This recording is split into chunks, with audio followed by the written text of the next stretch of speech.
Hello, all, and welcome back. It's pretty obvious at this point, I love movies. In particular, I love blockbuster movies. They're my favorite kind of movies. And there's many sequels to some of my favorite modern blockbusters I want to see. In this video, I will go through them and pitch them. Spoilers for some movies ahead. The first and most obvious a sequel, or two sequels, to Zack Snyder's Justice League. As you all know, Zack Snyder's Justice League is my favorite DC movie of all time, and the setup for the sequels is awesome. In the first movie, the Justice League, consisting of Superman, Batman, Wonder Woman, Flash, Aquaman, and Cyborg, come together after resurrecting Superman to defeat an invading army and saving the world. Also, the Martian Manhunter cameos a couple of times, as well as some setup for the introduction of a Green Lantern, or Lanterns. Then we set up Lex Luthor forming the Injustice League, or Legion of Doom, with Deathstroke, who learns Batman's secret identity.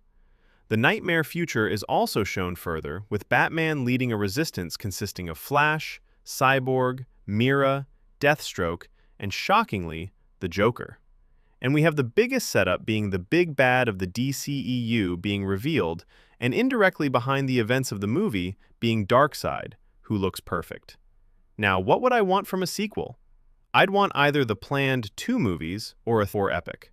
I would want it to somewhat adapt the original storyboards for the sequels, where in the second movie, the Justice League would face off with Lex Luthor and his team, leading to some heavy losses, and Darkseid's arrival on Earth and the death of Lois Lane, causing Superman to turn evil, and the nightmare future coming to pass.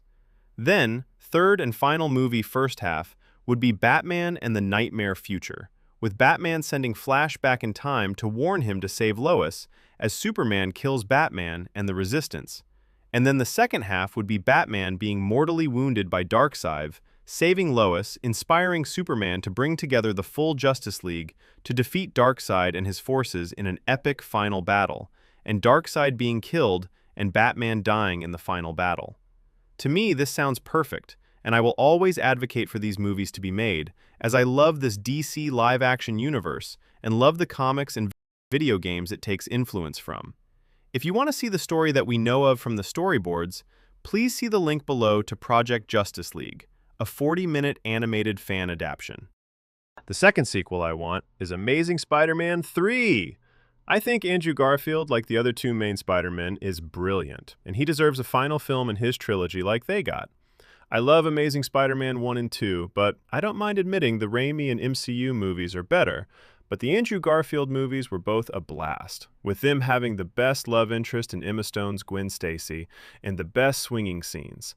And I think Andrew and the fans deserve that third and final movie. And I'm shocked Disney or Sony didn't capitalize on it after the success of Spider-Man No Way Home. Anyways, how would I do the story? I would make it multiverse-based. Peter still isn't fully over the death of Gwen and has a relationship with Mary Jane, which doesn't work out, and she leaves him. So he gets lost in his role as Spider-Man, while his nemesis, the Dane DeHaan played Harry Osborn Green Goblin, at Oscorp makes a breakthrough to access the multiverse, and Null from Venom, The Last Dance, speaks to him hunting a codex that he was after before, which is present now on this world, and the 2 villains begin an alliance as 3 other unknown beings come through the portal from different Earths. The first is revealed to be Tom Hardy's Eddie Brock, who finds his origin Venom symbiote and bonds with it, even getting into a fight with Spider-Man, ending in a stalemate. The second figure is revealed to be Ghost Spider, aka Spider-Gwen, played by Emma Stone, who Spider-Man discovers, and in her universe, reveals her Peter died because of her when he transformed into the Lizard, and the 2 have chemistry and fall in love and all that. Eventually, Spider-Man and Spider-Gwen fight Venom and defeat him, and learn Null has teamed up with the Green Goblin, so the 3 work together to stop the Green Goblin and close the multiverse portal as it's destroying this world. And as Spider-Man, Spider-Gwen, and Venom team up against Green Goblin, who bonds with a symbiote himself, similar to the Red Goblin from the comics, but Null and symbiotes begin to join the battle, but the third figure, revealed to be the Tobey Maguire Spider-Man, arrives to help as they defeat the Goblin and throw him and his bombs and Null through the portal. It explodes, killing them, and Venom and the Tobey Maguire Spider-Man return to their worlds, but Spider-Gwen stays with Andrew Garfield's Spider-Man, and they close the portal and live happily ever after. Obviously, this is kind of fan wank, and someone smarter than me would write it. Being honest, I'd just take any sequel where it's just Andrew Garfield's Spider-Man battling villains, preferably a Venom and the Dane DeHaan Green Goblin, and concluding his trilogy. Plus, my version finally crosses over Tom Hardy's Venom with a Spider-Man and concludes the Null storyline. The next sequel could be either a movie or miniseries, but it is an Obi-Wan Kenobi sequel. I loved the Obi-Wan miniseries. Felt like a nice natural fit between the original classic Star Wars movie and the best prequel being Revenge of the Sith. And despite it being quite a safe series, I think it's the best, tight, and most consistent Disney Plus series that works as both a miniseries and movie. Now, what should a sequel be about? Well, I think it should be about Obi-Wan Kenobi finding himself entangled in fighting Crimson Dawn, led by his former nemesis, Darth Maul. Now, the Maul Shadow Lord animated series that just started may cover this, but I think it should cover the fall of Darth Maul's leadership in Crimson Dawn, leading to Qi'ra taking over due to Obi-Wan's actions. Throughout, Obi-Wan should have a close relationship with the Force ghost of former mentor Qui-Gon Jinn, who appeared at the end of the first series, with Obi-Wan learning how to, in death, become one with the Force. Make it like most Star Wars media, a action-packed adventure, and hell, even throw in Darth Vader. Imagine seeing a live-action duel between Darth Vader and Darth Maul. We all want to see it. Once Darth Maul is ousted from Crimson Dawn, and Obi-Wan comes to terms with dying, so the twins Luke and Leia can save the galaxy and bring balance to the Force, then flash forward to the events of the series Star Wars Rebels and do a live-action version of Obi-Wan and Darth Maul's final duel, with Obi-Wan finally finishing off his former nemesis. Being honest, I think I just want this series to see that moment in live action, as it's one of my favorite Star Wars scenes ever.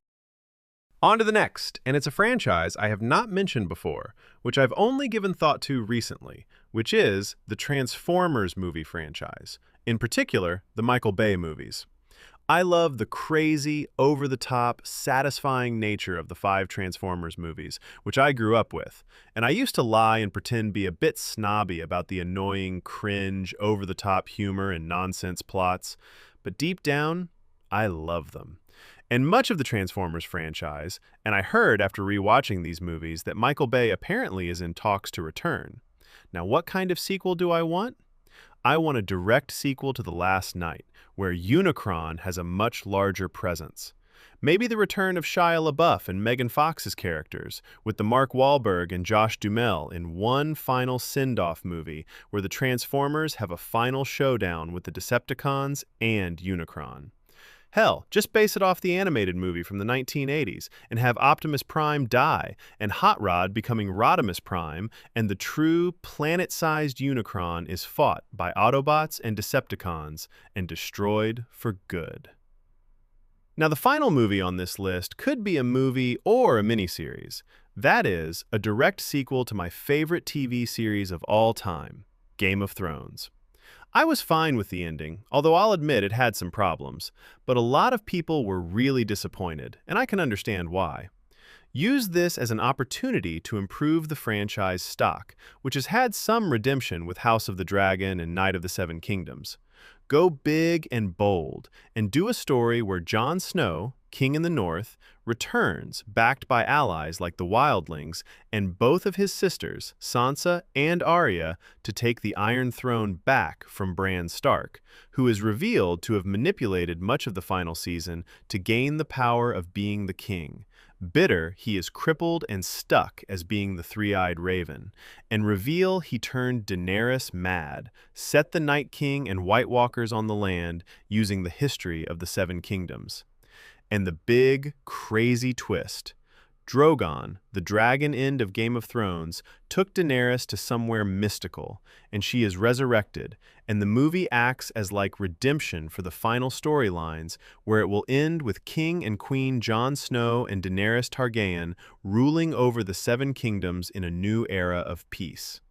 Bring back other fan favorites like Tyrion, Bronn, and Samwell Tarly, too. I know this is a crazy pitch and it uses a lot of retcons, but it does make the final few seasons make a lot more sense. And what you find with franchises like Star Wars or the older Spider-Man is when they return in a big way years later with beloved characters, they make for big, profitable event movies. Thanks for tuning in. Drop your thoughts in the comments below. Don't forget to like and subscribe. And as always, this is the Easy Nerd, signing off.